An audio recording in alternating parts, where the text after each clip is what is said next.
एक ऐसी भूतिया घटना जो घटित हुई शहर में इंजीनियरिंग की पढ़ाई करने वाले तीन दोस्तों के साथ।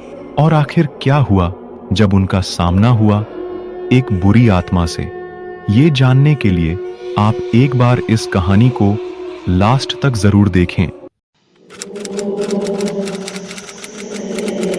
अभिषेक, रवि और अंश शहर में नए नए इंजीनियरिंग की पढ़ाई करने के लिए आए थे और वे लोग शहर में एक रूम लेकर रहा करते थे। एक दिन अभिषेक देर रात तक जागकर पढ़ाई कर रहा था क्योंकि अगले दिन उसका एग्जाम था, और वही रवि और अंश सो चुके थे कि तभी अभिषेक को बाहर से आ रही कुछ अजीब सी आवाजें सुनाई देती हैं। पहले तो अभिषेक ने बाहर से आ रहे उन आवाजों पर उतना ध्यान नहीं दिया, लेकिन धीरे धीरे बाहर से आ रही आवाजें कुछ ज्यादा ही तेज होने लगी। तब अभिषेक अपना पढ़ाई रोककर बाहर से आ रही उन आवाजों को ध्यान से सुनने का कोशिश करता है, तो वह आवाजें कौवों की थीं।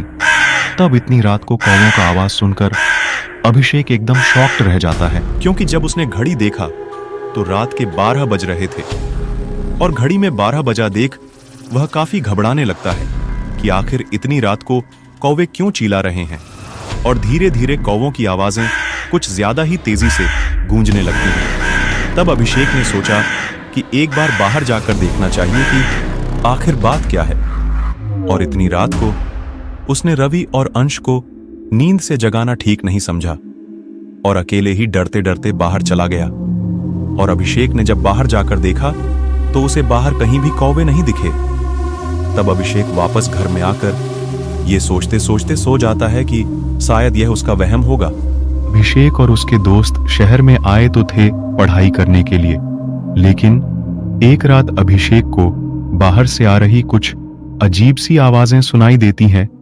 तो क्या यह अभिषेक का वहम था या फिर आने वाले किसी बड़े खतरे का संकेत? आइए देखते हैं। अगले दिन अभिषेक जब अपना एग्जाम देकर वापस लौटा तो उसने छत पर कुछ कपड़े सूखने को डाले थे, इसलिए वह छत पर जाता है। और जब वह छत पर गया तब उसने वहां पर जो देखा, उसे देखने के बाद उसके होश उड़ गए, क्योंकि छत पर बहुत से कौवे मरे हुए पड़े थे और कुछ तो तड़प तड़प के मर रहे थे।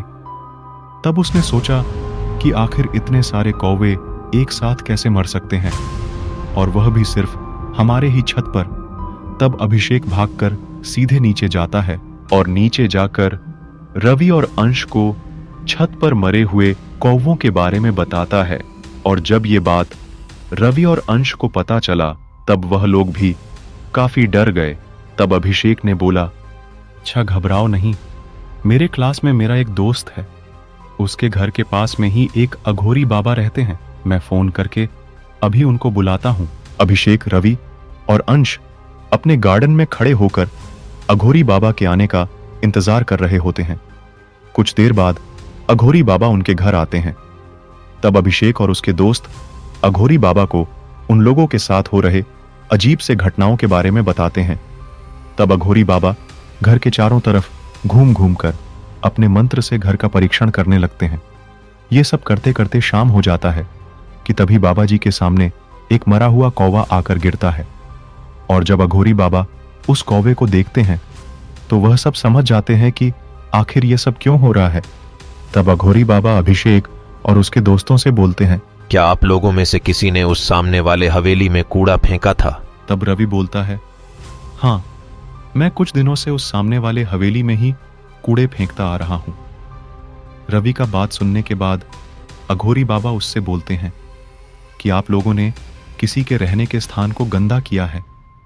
उस घर पर आत्माओं का साया है और वह आत्माएं आप लोगों को नुकसान भी पहुंचा सकती है, इसलिए जितनी जल्दी हो सके आप लोगों को अपने घर पर पूजा करवा लेना चाहिए, नहीं तो आप लोगों की जान भी जा सकती है। रात बहुत हो गया था, इसलिए बाबा जी उन्हें यह बोलकर चले जाते हैं कि वह कल सुबह आकर पूजा करवा देंगे, आप लोग तैयार रहना। और इतना बोलकर बाबा जी चले जाते हैं। अगले दिन रवि और अंश जब सोकर उठते हैं तो वह देखते हैं कि अभिषेक घर में नहीं था। तब रवि और अंश का मन काफी घबराने लगा। रवि और अंश ने अभिषेक को दिन भर ढूंढा, लेकिन अभिषेक उन्हें कहीं नहीं मिला।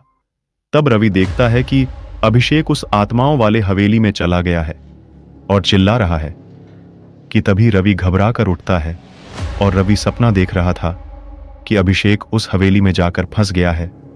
तब रवि अंश को बिना बताए उस हवेली में अकेले ही जाता है और डरते डरते आगे बढ़ता है तो वह देखता है कि अभिषेक एक दीवार की तरफ अपना सिर करके खड़ा था। रवि के आते ही अभिषेक बोलता है, आओ रवि, आओ, अपने दोस्त को वापस नहीं ले जाना चाहोगे? और जैसे ही अभिषेक रवि की तरफ मुड़ता है तब उसे देखकर रवि एकदम से कांप सा जाता है, क्योंकि अभिषेक की आंखें एकदम लाल लाल दिख रही थीं, क्योंकि अब इस हवेली का आत्मा अभिषेक के अंदर प्रवेश कर गया था। इससे पहले कि रवि अभी कुछ कर पाता कि तभी अभिषेक एक हथियार उठाकर रवि को मार देता है और रवि वहीं गिरकर बेहोश हो जाता है। अब क्या होगा इन तीनों दोस्तों का? क्या कोई अब इन्हें बचा पाएगा?